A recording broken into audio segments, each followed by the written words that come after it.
तो आज मैं आपको एक अनोखी रहस्यमय कहानी सुनाऊंगा। अगर आप चैनल पर नए हैं तो अभी सब्सक्राइब कर ले, क्योंकि यह मेरा दूसरा नया चैनल है। तथा कहानी पूरा देखे, अंत में एक अनोखा रहस्य छुपा है। धन्यवाद। तो सुनिए। गोकुल से कुछ दूरी पर एक छोटा सा गांव था, जिसका नाम था विश्वासपुरी। इस गांव में एक गरीब कुम्हार रहता था, जिसका नाम था माधव। माधव बहुत ही मेहनती और ईमानदार था, लेकिन उसकी एक बड़ी कमी थी। वह अपनी कला पर विश्वास नहीं कर पाता था। उसे हमेशा लगता था कि उसकी बनाई हुई चीजें दूसरों की तुलना में कम सुंदर हैं।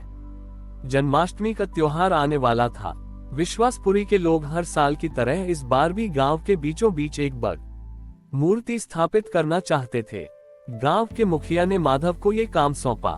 माधव बहुत खुश हुआ, लेकिन तुरंत ही उसके मन में संदेह आ गया। मैं इतनी बड़ी और सुंदर मूर्ति कैसे बना पाऊंगा? मेरी बनाई हुई मूर्ति कृष्ण के लायक नहीं होगी। वह मिट्टी लेकर बैठ गया, लेकिन उसका मन बार बार उसे टोकता रहा। उसने कई बार कोशिश की, लेकिन हर बार उसे अपनी मूर्ति में कोई न कोई कमी दिखती थी। वह निराश हो गया और उसने काम रोक दिया। उसी रात जब माधव उदास होकर अपनी कुटिया में बैठा था, एक नन्हा बालक उसके पास आया। उस बालक के चेहरे पर एक मनमोहक मुस्कान थी। बालक ने माधव से पूछा, कुम्हार दादा, तुम इतने उदास क्यों हो? माधव ने बालक को सारी बात बताई। उसने कहा, मैं कृष्ण की एक सुंदर मूर्ति बनाना चाहता हूँ, लेकिन मुझे लगता है कि मेरी कला अच्छी नहीं है। बालक ने मुस्कुराते हुए कहा, तुम्हारी कला में कोई कमी नहीं है, कमी तुम्हारे विश्वास में है। क्या तुम जानते हो कि कृष्ण को सबसे प्रिय क्या है? माधव ने सोचा, माखन, मिश्री, बांसुरी। बालक ने कहा, नहीं, कृष्ण को सबसे प्रिय प्रेम है। जब तुम कोई भी काम प्रेम से करते हो तो वह अपने आप सुंदर हो जाता है। चलो मैं तुम्हें दिखाता हूँ। बालक ने माधव के हाथ से मिट्टी ली और बोला, आओ मेरे साथ मिट्टी को एक नया रूप दो। बालक के साथ काम करते हुए माधव को एक अद्भुत शक्ति का एहसास हुआ। उसका सारा डर और संदेह गायब हो गया। उसने अपनी पूरी लगन और प्रेम से कृष्ण की मूर्ति को आकार देना शुरू किया। जब मूर्ति बनकर तैयार हुई तो वह सबसे अलग थी। उसकी सुंदरता में कोई बनावट नहीं थी, बल्कि उसमें एक सच्चाई और सादगी थी। उसमें माधव का प्रेम और उस नन्हे बालक का विश्वास झलक रहा था। मूर्ति की आंखों में एक ऐसी चमक थी जो देखने वाले के हृदय को छू लेती थी। जन्माष्टमी की सुबह जब गांव के लोगों ने उस मूर्ति को देखा तो वे सब हैरान रह गए। ऐसी सुंदर और भावपूर्ण मूर्ति उन्होंने पहले कभी नहीं देखी थी। वे माधव की कला की प्रशंसा करने लगे। तब माधव को एहसास हुआ कि वह नन्हा बालक कोई और नहीं, स्वयं कृष्ण थे। वह समझ गया कि सच्ची सुंदरता और सफलता का रहस्य हमारी कला में नहीं, बल्कि हमारे विश्वास और प्रेम में होता है। उस दिन से माधव ने कभी भी अपनी कला पर संदेह नहीं किया और विश्वासपुरी गांव में जन्माष्टमी का त्योहार कृष्ण के जन्म के साथ साथ विश्वास और प्रेम की जीत का प्रतीक बन गया। माधव द्वारा बनाई गई अद्भुत मूर्ति के बाद विश्वासपुरी गांव में एक नया उल्लास और सकारात्मकता आ गई थी। माधव अब एक प्रसिद्ध कुम्हार बन चुका था और उसकी बनाई हुई हर मूर्ति में एक अनोखी चमक होती थी। लेकिन ये प्रसिद्धि उसके लिए एक नई चुनौती लेकर आई। पास के राज्य के एक धूर्त और अहंकारी राजा, जिनका नाम बलदेव था, ने माधव की कला के बारे में सुना। बलदेव अपने राज्य में एक विशाल मंदिर बनवा रहा था और वह चाहता था कि माधव उसके लिए एक ऐसी मूर्ति बनाए जो दुनिया में सबसे सुंदर हो।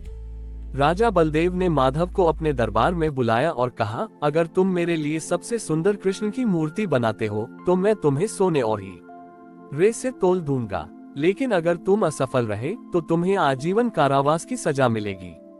माधव बहुत डर गया। उसे धन का लालच नहीं था, लेकिन राजा की धमकी से उसका मन कांप गया। उसे याद आया कि पिछली बार तो स्वयं कृष्ण ने उसकी मदद की थी, लेकिन इस बार क्या होगा? वह जानता था कि राजा बलदेव केवल दिखावे के लिए मूर्ति बनवाना चाहता था। उसके हृदय में कृष्ण के लिए कोई भक्ति नहीं थी।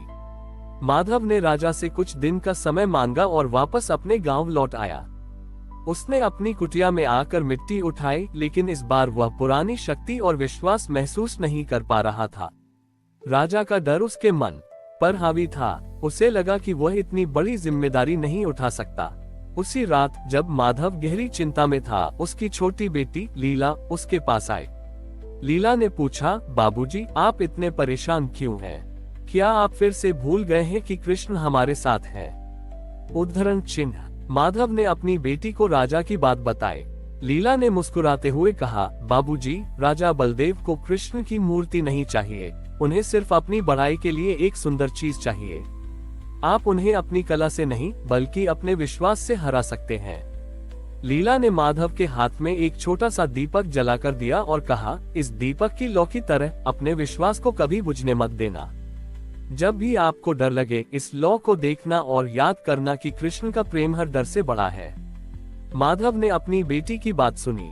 उसने उस छोटे से दीपक को अपनी कार्यशाला में रखा और फिर से काम शुरू किया। इस बार उसने राजा की धमकी को नहीं बल्कि उस छोटे से दीपक की लौ और अपनी बेटी के विश्वास को याद रखा। उसने पूरी लगन और प्रेम से मूर्ति बनाना शुरू किया। वह जानता था कि वह सिर्फ राजा के लिए नहीं बल्कि स्वयं कृष्ण के लिए मूर्ति बना रहा है। जब वह मूर्ति बनकर तैयार हुई तो वह पहली मूर्ति की तरह ही सादगी से भरी लेकिन अद्भुत थी। उसमें एक अलौकिक शांति थी। जब माधव उस मूर्ति को लेकर राजा बलदेव के दरबार में गया तो राजा ने पहले उसे गुस्से से देखा, लेकिन जैसे ही उसकी नजर मूर्ति पर पड़ी, उसके चेहरे के भाव बदल गए। मूर्ति की आंखों में इतनी शांत छोटी ई थी कि राजा का सारा घमंड और क्रोध शांत हो गया। उसे लगा जैसे उसके सामने साक्षात कृष्ण खड़े हैं। राजा बलदेव ने अपने घुटनों पर बैठकर माधव से माफी मांगी। उसने कहा, यह मूर्ति सिर्फ कला का प्रदर्शन नहीं है, ये तो भक्ति और शांति का प्रतीक है। मैं तुम्हें धन से नहीं बल्कि सम्मान से पुरस्कृत करता हूँ। उस दिन माधव ने ये जान लिया कि सच्चा कलाकार वही होता है जो डर और लालच के आगे न झुककर अपने विश्वास और प्रेम के दीपक को हमेशा जलाए रखता है। विश्वासपुरी गांव में जन्माष्टमी का त्योहार अब एक नई कहानी के साथ मनाया जाने लगा, जो ये सिखाती थी कि सच्ची जीत हमेशा विश्वास और प्रेम की ही होती है। माधव की विजय के बाद विश्वासपुरी गांव में एक नई परंपरा शुरू हुई। हर साल जन्माष्टमी से पहले गांव के बच्चे माधव की कुटिया में आते और उससे मूर्तिकला सीखते। माधव ने उन्हें सिखाया कि मिट्टी में केवल आकार नहीं बल्कि अपना प्रेम और विश्वास भरना चाहिए। उसकी बेटी लीला भी एक बेहतरीन कुम्हार बन चुकी थी, जिसने अपने पिता की कला और उनके विश्वास को आगे बढ़ाया। एक साल गांव में भयंकर सूखा पड़ा। बारिश बिल्कुल नहीं हो रही थी। खेत सूख गए थे और नदियां सिकुड़ गई थीं। गांव के लोग चिंतित हो गए। उन्होंने अपनी समस्या माधव के पास रखी। गांव के मुखिया ने कहा, माधव, आपकी बनाई हुई मूर्ति में इतनी शक्ति है, क्या आप कृष्ण से ये प्रार्थना नहीं करेंगे कि वे हम पर कृपा करें? माधव ने सोचा, कृष्ण की कृपा केवल एक मूर्ति में नहीं बल्कि हम सब के विश्वास में है।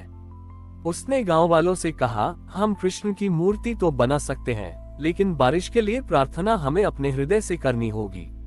लीला ने आगे बढ़कर कहा, पिताजी सही कह रहे हैं, हमें मिलकर एक ऐसा दीपक जलाना चाहिए जो हमारे विश्वास का प्रतीक हो। सबने मिलकर एक बड़ा दिया बनाया और उसमें शुद्ध घी डाला। जन्माष्टमी की रात सभी गांव वाले उस दिए के चारों ओर इकट्ठा हुए। माधव ने दिए को जलाया और लीला ने उसे अपने हाथों में उठा लिया। उन्होंने उस दिए को ठीक उसी जगह रखा जहां पर हर साल कृष्ण की मूर्ति स्थापित होती थी। उस दिए की लौ में सबका विश्वास और प्रार्थना झलक रही थी। लीला ने लोगों से कहा, ये लौ हमारे विश्वास का प्रतीक है। जब तक ये लौ जलती रहेगी, हमारा विश्वास भी नहीं डिगेगा। हमें बस यह मानना होगा कि कृष्ण हमारी प्रार्थना सुन रहे हैं और सही समय पर बारिश जरूर होगी। सभी गांव वाले उस लौ को देखते हुए कृष्ण के भजन गाने लगे। रात भर वे वहीं बैठे रहे, भजन गाते रहे और अपनी आस्था को मजबूत करते रहे।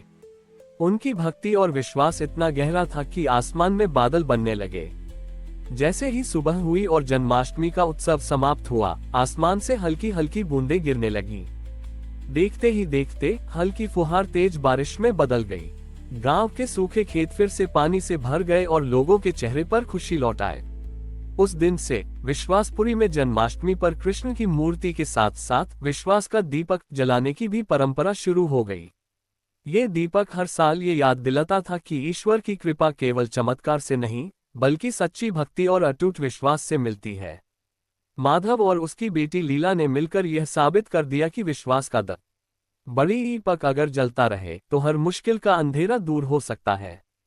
हमारी और भी आध्यात्मिक एवं अनोखी कहानियां देखने के लिए हमारे चैनल पर जाएं तथा धार्मिक एवं पौराणिक अनोखी कहानियां हमारे चैनल पर है। कृपया जाके देखें तथा हमारे चैनल को सब्सक्राइब करके रखें और वीडियो लाइक जरूर करें। धन्यवाद।